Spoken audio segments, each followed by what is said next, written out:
Saraswati commerce academy. तो आज हम करने वाले हैं अपनी क्लास 12 की अकाउंटेंसी का चैप्टर नंबर 5, जिसका नेम है रिटायरमेंट और डेथ ऑफ अ पार्टनर। अब इसमें यानी कि इस चैप्टर में जो है मेन कंसेप्ट क्या होता है कि जो कोई पार्टनर है, मान लो कि कोई भी एक पार्टनर है, वो क्या हो जाता है, रिटायर हो जाता है या फिर किसी पार्टनर की डेथ हो जाती है। एक फॉर्म के अंदर मान लो 3-4 जो पर्सन है वो काम कर रहे हैं, 3-4 आदमी काम कर रहे हैं, और उसमें से मान लो कि एक को लगता है कि एक का या तो किसी के साथ लड़ाई झगड़ा हो गया, या उसको लगता है कि मेरी तबीयत नहीं ठीक रहती तो मुझे अब काम नहीं करना चाहिए, तो वो किसी भी रीजन से ना वो फॉर्म को छोड़ के चला जाता है, वो उस ऑर्गेनाइजेशन को छोड़ के चला जाता है। तो जो ऑर्गेनाइजेशन को छोड़ के गया, एक रिटर्न में नोटिस दे के गया होगा कि मैं इस ऑर्गेनाइजेशन को छोड़ के जा रहा हूँ, ठीक है।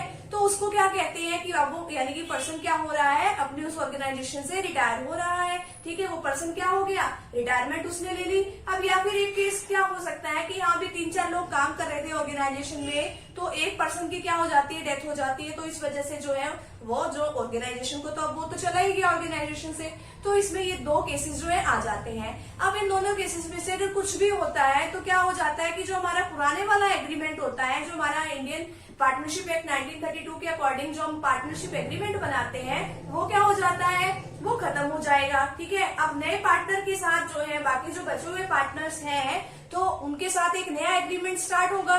तो जो नया एग्रीमेंट बनेगा यानी कि पुराने वाला खत्म हो गया, नए वाला स्टार्ट होगा, नई टर्म्स एंड कंडीशंस होंगी, ठीक है। तो इस तरीके से नया एग्रीमेंट बनेगा। तो अब इसमें देखिए क्या लिखा हुआ है कि रिटायरमेंट मीन्स वन और मोर पार्टनर्स में लीव द फर्म। यानी रिटायरमेंट का मतलब क्या है कि एक या एक से जो ज्यादा पार्टनर्स हैं वो ऑर्गेनाइजेशन को छोड़ के जा रहे हैं। लीव का मतलब क्या है, छोड़कर जाना। And it is the end of an existing agreement, यानी कि जो पुराने वाला एग्रीमेंट है वो क्या है, खत्म हो जाएगा। बिटवीन द पार्टनर, यानी कि one of the way of reconstitution of partnership form. ये क्या है, रिकॉन्स्टिट्यूशन का एक तरीका है। अभी मैंने बताया ना कि यहाँ भी पुराने वाला एग्रीमेंट खत्म, नए वाला start. But it does not mean the end of the business. अब ये थोड़ी है कि यहाँ पे पार्टनर ही तो गया है, कोई बिजनेस थोड़ी खत्म हो गया। एक पार्टनर के जाने से या 2 पार्टनर के जाने से बिजनेस खत्म नहीं होता, बिजनेस तो एज इट इज चलेगा, ठीक है। अब देखो कि जो पार्टनर जा रहा है वो क्या लेगा, अब उसने इतने टाइम पीरियड तक ऑर्गेनाइजेशन के अंदर काम किया, उसकी भी कुछ रेपुटेशन बन गई होगी, तो वो गुडविल में से हिस्सा लेगा। उसके जितने टाइम उसने ऑर्गेनाइजेशन में काम किया, तो जितने उसके एक्यूमुलेटेड प्रॉफिट्स वगैरह है, रिजर्व वगैरह है, उन सभी में से वो क्या लेगा, हिस्सा लेगा, ठीक है। और भी अगर किसी भी तरीके का लॉस है तो वो उसको देना पड़ेगा। अगर उसको कुछ भी तरीके से कहीं से भी कोई बेनिफिट है, revaluation of assets and liabilities हम तब तक का निकाल लेंगे जब तक कि वो उसकी रिटायरमेंट वगैरह नहीं हो जाती है, डेथ वगैरह नहीं हो जाती, तब तक का हमने निकाल लिया। तो अगर उससे प्रॉफिट होता है तो हम उसमें भी उसको देना पड़ेगा हमें, ठीक है। उसके कैपिटल अकाउंट में इसको क्या कर दिया जाएगा, क्रेडिट कर दिया जाएगा। क्योंकि अगर पार्टनर्स के अकाउंट में कुछ जाता है, क्रेडिट करते हैं, तो हम उसको क्या कर देते हैं, क्रेडिट कर देते हैं अगर उसके अकाउंट में कुछ जाता है, ठीक है। आगे देखिए इसमें क्या बताया, अकाउंटिंग ट्रीटमेंट या adjustment to be made at the time of retirement of a partner. किस तरीके के एडजस्टमेंट करते हैं, ये सारे टॉपिक्स आपके पास 1 by 1 आएंगे इसके प्रैक्टिकल क्वेश्चंस के साथ। पहला क्या है, calculation of new profit sharing ratio and gaining ratio.